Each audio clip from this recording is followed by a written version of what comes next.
Ça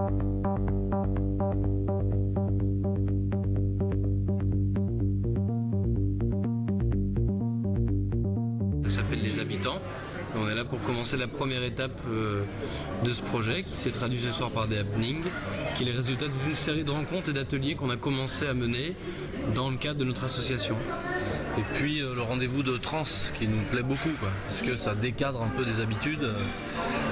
On fait des essais avec des auteurs, Lisa Lacombe ici présente, Charles Penquin, et c'est tests sur des écritures dans le réel avec des acteurs professionnels, des acteurs amateurs, des groupes divers et variés, groupes culturels, groupes sociaux. Et pour trans, voilà, ça permet ça. C'est-à-dire qu'on n'est pas dans une programmation plus officielle, qui nécessite d'être vraiment cadrée. Là, on peut expérimenter des choses.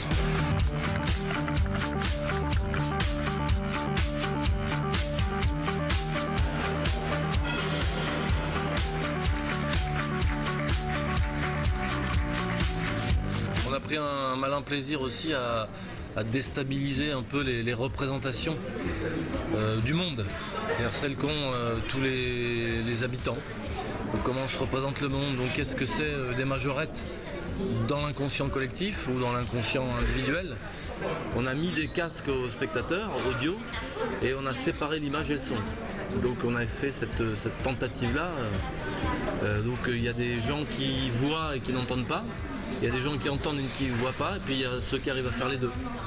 Et tout ça dans un moment où on n'est pas convié au spectacle. On est convié ici, ouverture de trans, mais festival, donc on peut mettre un casque ou pas. Il n'y a pas d'obligation, de rituel de spectateur comme ça, un peu dans l'injonction.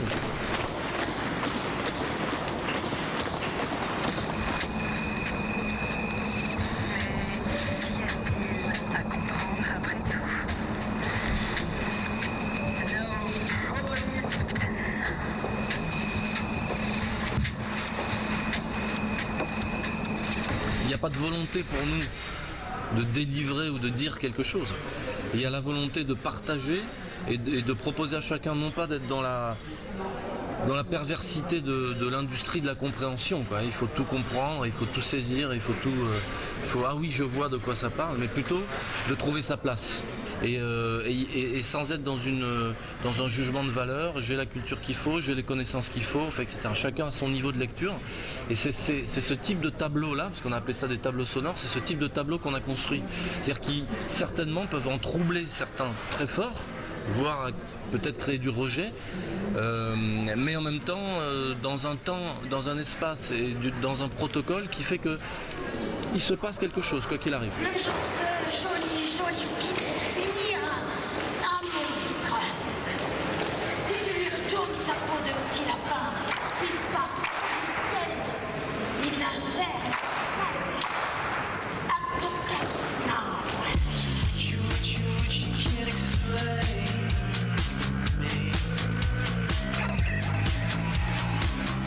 Alors, c'est une installation qui s'appelle Miniature Kit Sonore. Elle met en scène des petites sculptures qui ont la particularité d'être réalisées à partir d'objets en 3D, c'est-à-dire c'est modélisé dans un ordinateur, et ensuite elles sont imprimées en 3D. Un petit peu comme avec une imprimante 2D qui imprime du texte ou des images sur une feuille, mais là c'est en 3 dimensions et ça permet de faire des objets en volume, en matière plastique, et en l'occurrence ce sont des petits objets en matière plastique blanche.